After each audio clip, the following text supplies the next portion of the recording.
Bun venit, dragi prieteni! În acest videoclip vom păși împreună în energia anului 2026, un an al transformărilor profunde, al noilor începuturi și al clarității interioare. Fiecare zodie va primi un mesaj special, o direcție și o vibrație care să vă ghideze spre cele mai bune decizii. Așadar, relaxați-vă, respirați adânc și haideți să descoperim împreună ce vă rezervă Universul în 2026. Pentru 2026 veți avea horoscopul lunar pe canal pentru fiecare semn zodiacal și pe site, linkul în descriere, aveți remedii practice pentru fiecare semn zodiacal bazat pe energiile planetare ale semnului zodiacal la pagina Remedii. Aceasta este harta, tranzitul, de fapt, pentru ascendentul vărsător, Aquarius în engleză. Aici aveți datele semnului zodiacal din Vedică. Vărsătorul este de pe 13 februarie până pe 14 martie. Numerele pe care le aveți pe hartă sunt numerele caselor, care ele de fapt sunt fixe. Și bineînțeles, aici aveți semnele zodiacale. Pe lateral aveți mișcarea planetelor în tranzit mai lente. Adică Jupiter merge dintr-un semn zodiacal în altul la 12 până la 13 luni. Pe 1 iunie va intra în Rac, octombrie 31 în Leu. Saturn, care se află în casa a doua pentru voi, va rămâne în Pești. Până pe 3 iunie 2027, Saturn are o mișcare de 2 ani și jumătate în fiecare semn zodiacal. Multă răbdare. Nodurile lunare întotdeauna merg în retrogradare și se mișcă dintr-un semn zodiacal în altul la fiecare 18 luni, adică un an și jumătate. Își vor schimba pe 25 noiembrie. Vor merge în Capricorn, Rahu, care se află acum în prima casă, și Ketu, nodul sud, va intra în Rac. Ei bine, în funcție de celelalte planete care diferă în tranzit, Marte 45 de zile într-un semn zodiacal, dar variază, bineînțeles, prin retrogradare de 60 până la 180 de zile. Venus, iarăși, poate rămâne 23-28 de zile, dar dacă este și retrograd, înseamnă că va fi mai mult de 40 de zile. Mercur, 23 până la 30 de zile, variază dacă e retrograd. Luna este cea mai rapidă, 2 zile și 25, iar soarele și el la rândul lui 30 de zile în fiecare semn zodiacal. Deci în funcție de tranzitul celorlalte planete avem un alt tranzit lunar. Pentru Vărsător, v-aș minți dacă v-aș spune că totul este bine. Veți avea rezultate mixte, cu avansare în carieră, perspective în străinătate, creștere creativă. Jupiter vă susține în extinderea familiei pentru că se află în casa a 5-a și este carca pentru copii. Dar este și succesul în educație. Deci dacă eventual aveți de luat niște examene sau încercați să mergeți să studiați ceva, ați face bine să o faceți înainte de 2 iunie 2025. Pentru că cu siguranță veți lua acele examene. Cei care aveți deja copii, înseamnă că este bine să vă ocupați, să creați o legătură mai strânsă cu copiii voștri. Da, vă arată o creștere a câștigurilor financiare, vă îmbunătățiți stilul de viață, conexiunile sociale, dar trebuie să te ferești de confuzia mentală pe care ți-o dă aici Rahu. În plus, e o provocare legată de acumulare de avere și dinamica familiei. Te vei simți ambițios, materialist. Asta face Rahu. Vrei să-ți îndeplinești planurile, obiectivele, dar lucrurile nu merg cum vrei tu. De ce? Pentru că avem pe Saturn în casa a doua și atunci când îți este mai dragă viața și vrei tu să începi să acumulezi banii, Saturn nu te lasă în casa a doua. Și fii foarte atent să nu accepti nicio oportunitate de a face bani rapid și ilegal.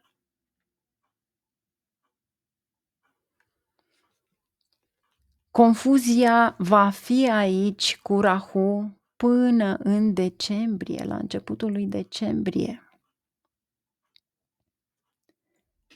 Deci, acest an trebuie să fii pregătit pentru a obține abundență, prosperitate, prin avansare profesională și mai ales când Jupiter va trece în Rac, în casa a șasea, pentru că aici vei obține oportunități de angajare într-o țară străină datorită impactului puternic al lui Jupiter exaltat asupra carierei tale, rutina pe care o ai și axa pe care o face cu casa a 12. Câștiguri din străinătate, precum și bogăție. Viața ta de căsnicie ar putea fi puțin turbulentă, e puțin spus, da? Trebuie să eviți să fii excesiv de critic față de partenera ta, soție. La asta mă refer. Aici trebuie să vă aliniați unor obiective pe termen lung și trebuie să mențineți în același timp o comunicare deschisă pentru a răzbate acea rezistență, să zicem, din relația voastră. Înainte de 2 iunie este un moment propice pentru a vă extinde familia, cei care, bineînțeles, după cum am spus, vă doriți. Poate că este momentul în care susții urmașii, să zicem. Dar în același timp este bine, dacă într-adevăr vrei să studiezi ceva, să faci un pas înainte. Cei care sunt deja binecuvântați cu copii, este momentul, cum am spus, să aveți o atmosferă mai veselă în casă. E un moment ideal pentru a te descoperi pe tine însăți. E un moment ideal de a-ți descoperi talentele, pentru că în casa 5-a sunt talentele ascunse. Și dacă poți să șlefuiești acele talente pentru a te inspira și pentru a face bani prin talentele tale, prin acele abilități, posibil să câștigi faimă și recunoaștere. Da, într-adevăr, casa a 5-a este casa speculativă.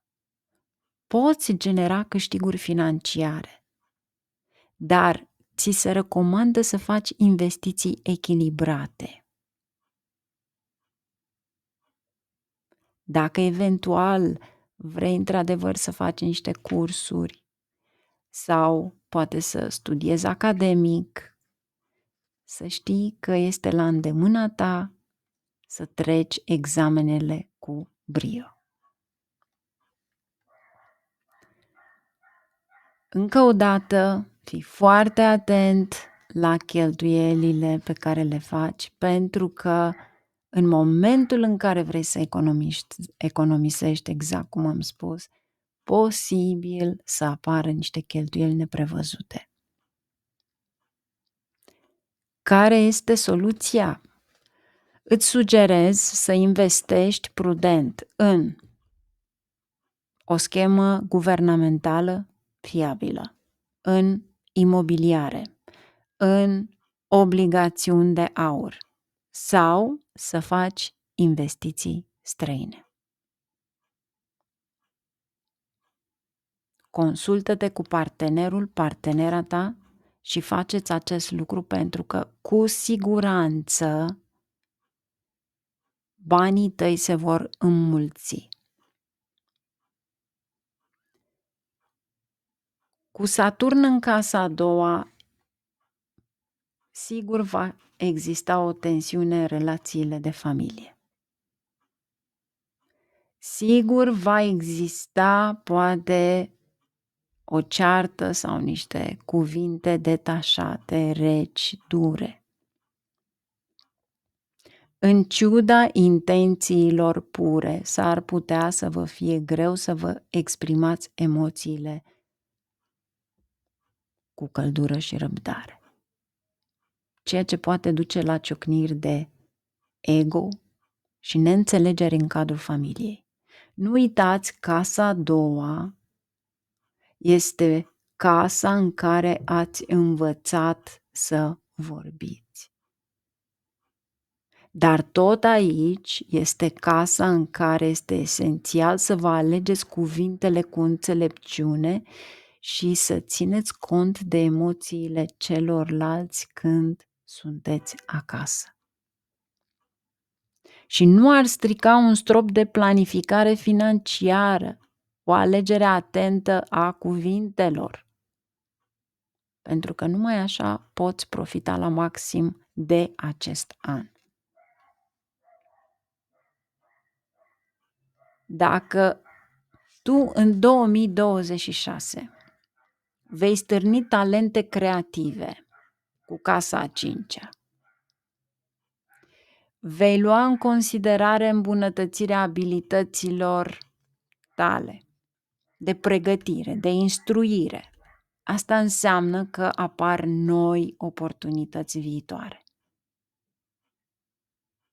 Asta înseamnă că vei avea idei inovatoare, că vei avea talente creative care te vor propulsa, care îți vor aduce o creștere financiară. Da, va fi o limită pentru că Saturn este în casa bogăției. Îți restricționează, să zicem, câștigurile monetare. Dar odată ce tu ești într-o relație cu un partener care știe să adune, atunci să știi că nu va exista niciun conflict. Posibil ca acel conflict să fie mai mult cu familia ta, cu propria ta familie.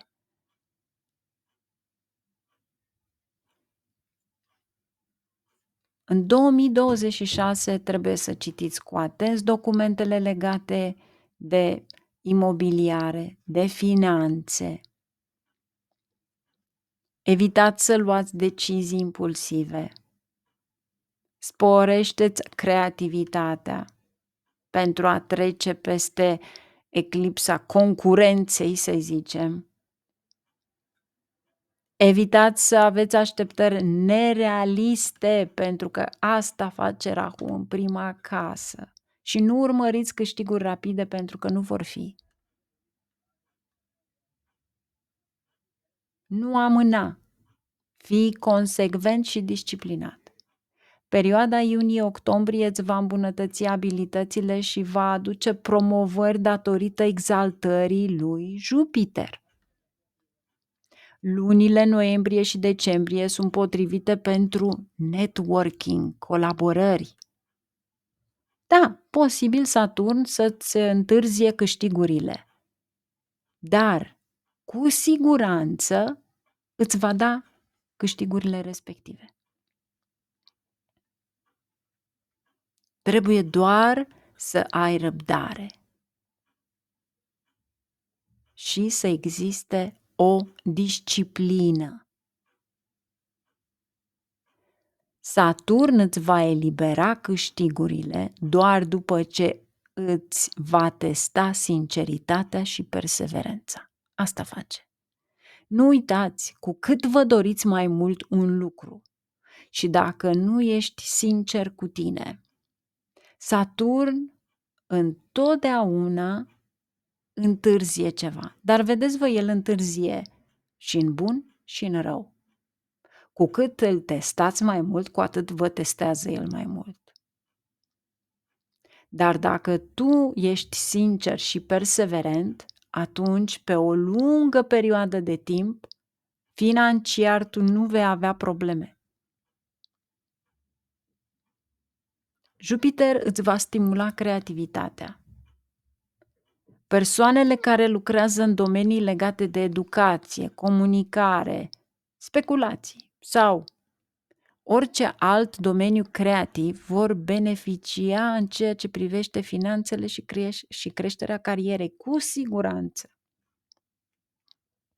Vedeți voi, în astrologia vedică și întotdeauna în casa a cincea, este casa nu numai a educației, a copiilor, a speculației, dar și casa în care vezi rezultatele atunci când spui o mantră. Aici sunt mantrele. Vei putea să-ți achiți datoriile și să rezolvi problemele legale în așteptare între iunie și octombrie. Cei salariați, posibil o promovare care duce la câștiguri financiare pe termen lung. E ceea ce am spus un pic mai înainte. Anul acesta devii mai ambițios datorită lui Rahu în prima casă. Ai încredere în tine. Ești dispus să-ți asumi riscuri.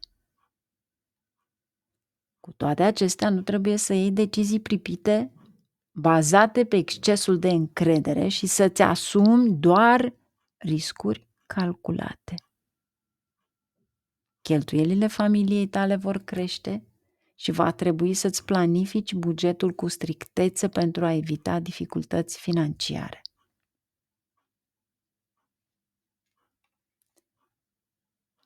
Deci evită o investiție speculativă, menține disciplina financiară. Perioada ianuarie-mai este deosebit de favorabilă pentru extinderea veniturilor și, bineînțeles, a cercului social. Vei avea parte de noi oportunități în carieră, câștigurile tale se vor extinde în ultimile 2 luni ale anului 2026. Cu toate acestea, nu trebuie să începi nicio aventură riscantă și s-ar putea să te simți stresat din cauza problemelor familiale între august și octombrie. Dar, cu toate acestea, anul 2026 îți poate aduce o renaștere romantică, o trezire emoțională. Te poți aștepta la o energie sexuală puternică, la discuții senzuale. De ce? Pentru că ai axa Rahu-Ketu. Ketu este ceva dintr-o altă viață. Aici devii mai înțelept, mai clar mental.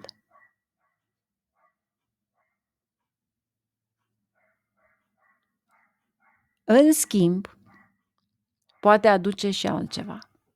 Posibil să ai aventuri secrete cu parteneri de origine străină în prima jumătate a anului 2026. Dar poți învăța și lecții dure de compatibilitate și realism în viața ta amoroasă spre sfârșitul anului. În special în timpul fazelor retrograde ale lui Saturn și Mercur. Dacă eventual ai fost într-o depresie sau poate a fost ceva legat de o relație anterioară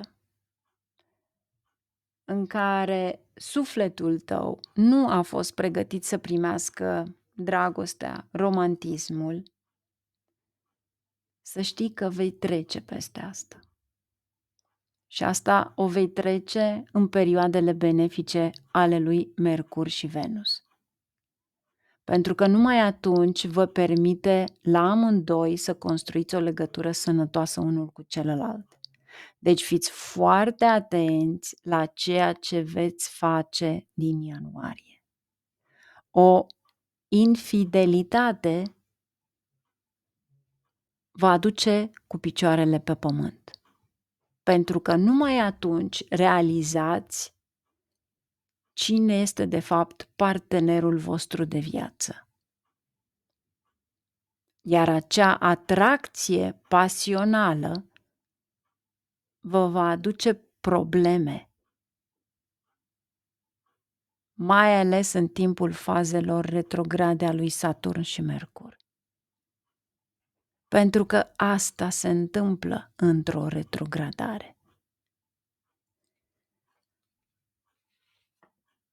La final, vă doresc din suflet ca anul 2026 să vă aducă liniște, împlinire și puterea de a transforma orice vis în realitate. Să aveți parte de sănătate, oameni buni alături de voi, oportunități noi și curajul de a merge pe drumul vostru autentic. Fie ca acest an să fie plin de lumină, inspirație și momente care să vă bucure inima. La mulți ani și un 2026 minunat!